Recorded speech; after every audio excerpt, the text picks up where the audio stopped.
Taiwan. I'm Yvonne Yang with news from here in Taiwan and around the world. China may have found a way to get boots on the ground in Taiwan. New images of what are being called invasion barges, mobile harbors used to land men and material, have surfaced on social media. Our defense reporter Jaime Ocon has more. On Thursday, video posted on social media site Weibo shows what appears to be specialized barges that could be used for a Taiwan invasion. Back in January, a military news site known as Naval News was first to report that China is building at least 5 of these barges, or mini ports, that could be used and tailor-made for an amphibious attack. TaiwanPlus has obtained satellite imagery from a few days ago in southern China that shows what appears to be those same barges in a small amphibious exercise. People are concerned because China is looking for ways to get boots on the ground in an invasion of Taiwan. This would mean transporting hundreds of thousands of troops and equipment across the Taiwan Straits, either by air or by sea. And it's pretty unclear if China has those capabilities. Beijing has been practicing these kinds of operations for decades, but observers are now saying that with these barges, Beijing might actually be able to pull that off. Earlier, I spoke to Tom Sugar. He's an adjunct senior fellow at the Center for a New American Security, a think tank based in Washington, D.C. The big surprise, and it was a surprise to me that we learned today, is that these apparently are intended to be linked together to form one much longer transfer assembly from the shore to the sea. So instead of 3 different landing points where you could project essentially a pier, something like 300 meters out into the water, we're seeing now more like 800 to 850 meters that this thing could get out in the water, potentially for much larger areas of the Taiwanese coast. Now being able to get a pier from the shore all the way out deep enough water where you can have these ferries pull up and unload onto them. I think these will be much quicker to be set up, where you can wind up with a lot less warning, where they could potentially be moved if they need to for weather or threats, where they're not nearly as much of a fixed target as these normal floating piers are. Because these vessels are self-propelled, it appears. They're self-propelled. I imagine they're probably highly automated. And they basically they can just drive up and they lower these legs and lift themselves out of the water. And then you bolt the next one and connect to it, and the next one and connect to it. It really is quite something. And Tom, well, we've known for a while that China is trying to increase that capability to transport soldiers and equipment across the Taiwan Strait in the event of a war with Taiwan. How concerning is this new development? Well, I've said for several years now with respect to the use of roll-on, roll-off ferries that in the absence of the China civilian sea lift, if you're asking the question, and it's an important one, does China have the ability to invade Taiwan without civilian shipping, with only the PLA Navy's amphibious assault ships? The answer is clearly no. They don't have enough sea lift. But if you add in China's civilian shipping, and this is not theoretical, these civilian companies, the ferry companies, and roll and roll off vehicle carrier companies, they're organized auxiliaries of the Chinese military. They regularly practice. Their ships are built to defense standards. This is not something that they might think about doing someday. They are practicing doing it. To the question, can China invade Taiwan? I think goes from a no to maybe. Maybe they can. Maybe they do have the sea lift to do it. I think it's unlikely that these 6 vessels by themselves provide the capacity to successfully invade Taiwan. But what we have to remember is that China has literally dozens of shipyards that could probably build these. And these 6 were built by one shipyard in about 6 months, 6 to 8 months. We've reached out to Taiwan's defense ministry for a comment, but they have yet to respond. Now, it's important to remember that China's President Xi Jinping has mandated his military to be ready by 2027 to annex Taiwan by force if needed. That 2027 date does not mean that a conflict is certain, but with these new capabilities and these new barges being constructed, it does push China closer to its goal of having a modern fighting force and ultimately having a bigger concern on Taiwan's security. Leon Lian and Jaime Ocon in Taipei for TaiwanPlus. Patrol boats expelled 4 Chinese vessels from Taiwanese territorial waters on Thursday afternoon. 您已进入中华民国经限制水域，严重破坏区域和平稳定，影响海上航行安全及交通秩序，请立即转向水离。 The Chinese Coast Guard ships were found sailing around Taiwan's Kinmen Islands, which lie just kilometers from China's southeast coast. The incursion comes a day after a Chinese research vessel was also driven from Taiwan's territorial waters. More than 60 such incursions around Kinmen have been reported in the last 12 months. Military courts may be coming back to Taiwan over a decade after their abolition. President Lai Ching-te says Chinese infiltration of the military means they're needed again, and that they would have limited jurisdiction. But opposition lawmakers are questioning Lai's motives. Gov't reports.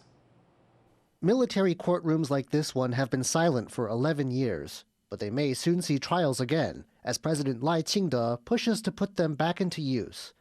In 2024 alone, Taiwan caught 15 active service members and 28 retired veterans spying for China. China claims Taiwan, and besides threatening to invade, it also tries to weaken Taiwan from within by infiltrating its military. President Lai says it's time to tackle this threat with military law, ending the decade-long hiatus. He says the military courts would only deal with military crimes. 恢复军事审判制度，让军法官回到第一线，与检调司法机关共同协力，处理现役军人涉犯叛乱、力敌、泄密、废除职务、抗命等军事犯罪之刑事案件。 Taiwan spent close to 40 years under martial law, and in the minds of some who lived through this authoritarian period, these military courts have unpleasant associations. But there's more recent history, too. The 2013 death of conscript Hong Zhongqiu in military custody set off a movement that effectively shut the courts down. Since 2014, they've only been used for mock trials during drills simulating wartime. Restarting court-martials will take the legislature's backing. The administration wants 5 changes to the law to make it happen. But the 2 opposition parties, who together have a legislative majority, are strongly against the idea. In the biggest opposition party, the Kuomintang, some question Lai's motives for trying to reopen the courts. 这个议题是可以讨论。现在恢复军事法庭就没有军中人权的问题了吗？那么，请问一下，赖清德总统认为我们要进入战时的状态了吗？ And some in the Taiwan People's Party say they see signs of flip-flopping in the administration. 就是我们现任的国防部长顾立雄讲的，我们绝对不允许军法复辟。 现在是赖清德总统狠狠打脸了我们的国防部长。 That's a view the opposition voiced again on Friday. But the defense minister says his long-held position against military courts hasn't changed. He says the new courts would be different from those of the past, with fair due process. 我们现在要重新打造的一个军事审判制度，是符合一个公平法院设计的审判制度，而要挥别过去那一段 被人诟病、不被人信任的军事审判。 But the skepticism from the opposition is setting this issue up to be a major point of debate in Taiwan's politics. Chris Ma and John Van Trieste for TaiwanPlus. Taiwan's government says the law is clear. The comments advocating for a Chinese invasion of Taiwan are illegal after a Chinese social media influencer living in Taiwan had her residency revoked. Cadence Goranta reports. Making headlines in Taiwan this week, a Chinese social media influencer married to a Taiwanese national had her residency revoked because she posted videos on social media which reportedly advocated for Taiwan's unification with China by military force. 大陆武力统一台湾已经不需要其他的理由了呀。 Taiwan's National Immigration Agency says statements by the influencer advocating for unification by force violate regulations governing Chinese citizens living in Taiwan, which say residency can be revoked if they threaten national security or social stability. The influencer, known as Yaya in Taiwan, will not be able to apply for another residency permit for 5 years and will have to leave Taiwan. Though, given her family situation, it's unclear exactly when. 她的配偶本来就是国人哦，那也共同育有亲生子女，所以有关她后续就是说出境的部分呢，我们目前正在审酌她的整个家庭团聚还有子女权益的这些因素综合考量，才会去做后续的一个适当的处置。The influencer has defended herself, suggesting the decision violated her right to freedom of speech in Taiwan. But earlier this week, Taiwan's interior minister said freedom of speech is not an excuse to break Taiwan's laws. And at a Thursday press conference, the Mainland Affairs Council, which manages relations with China, had this to say. 我们是针对他宣扬武力统一台湾的这个部分，那在我们看来，这个并不是言论自由的保障范围啊。大家知道，联合国政治与人权公约第20条，它就有说，所谓的鼓吹战争鼓吹战争是禁止的，是公约禁止。那这个公约其实在我们台湾是被承认为国内法，所以任何人在台湾鼓吹战争，特别是鼓吹用战争来攻打台湾，这个我们是绝对不允许，所以这并不是言论自由的保障范围。A source familiar with the matter has confirmed to TaiwanPlus that the influencer remains married to a Taiwanese citizen. TaiwanPlus also learned that 2 other Chinese influencers have been reported to the immigration agency, and their cases are under investigation. Another Chinese citizen had her residency revoked in January after her Taiwanese husband died. In her case, authorities decided she was unstable and was at risk of disrupting social stability in Taiwan. The cases come as Taiwan's government unveils new measures to combat Chinese efforts to influence many aspects of Taiwanese society, from attempts at military infiltration and espionage, right down to grassroots social media content at the individual level. Howard Zhang and Cadence Quaranta for TaiwanPlus. Investigators have searched the home of leading Kuomintang lawmaker Fu Kunqi for evidence of bribery. They suspect Fu may have sent a hairstyling kit worth around $300 to a fellow KMT lawmakers to win favor during a recent election. They say the money for this gift may have come from China.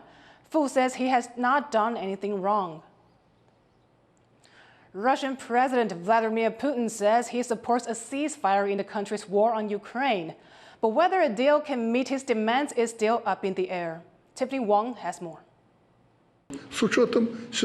Potential for peace in Ukraine, as Russian President Vladimir Putin considers a ceasefire deal after more than 3 years of war.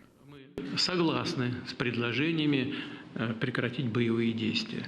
Но исходим из того, что это прекращение должно быть таким, которое привело бы к долгосрочному миру и устранило бы первоначальные причины этого кризиса. Ukraine earlier this week agreed to a 30-day ceasefire deal brokered by U.S. President Donald Trump and his aides in Saudi Arabia. But Putin is still trying to keep the upper hand, saying he needs to discuss details with the U.S., raising questions as to whether he will actually accept a deal. Тим більше, що зараз ми всі почули з Росії дуже передбачувані, дуже маніпулятивні слова Путіна у відповідь на ідею тиші на фронті. Він фактично готує відмову станом на зараз. Путін, звісно, боїться сказати прямо президенту Трампу, що хоче продовжувати цю війну. Хоче вбивати українців.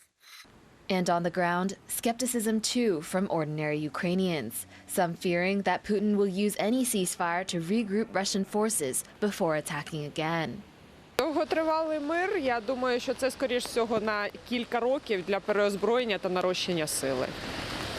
Складно сказати. Я думаю, що перемир'я було б добре в будь-якому випадку, тому що припинення бойових дій і перестали б гинути люди. Я думаю, що це було б позитивно, але які будуть наслідки далі у цьому питанні.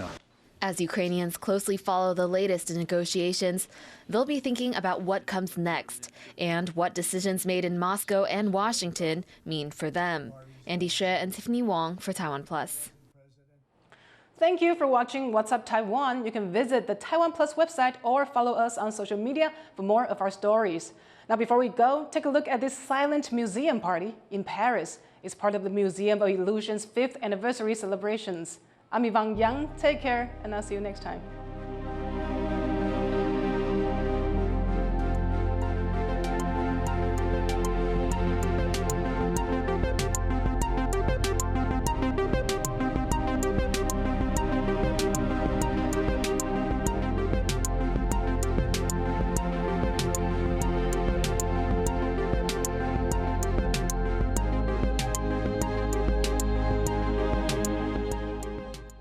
For more stories from Taiwan and around the world, follow TaiwanPlus on socials. Pika!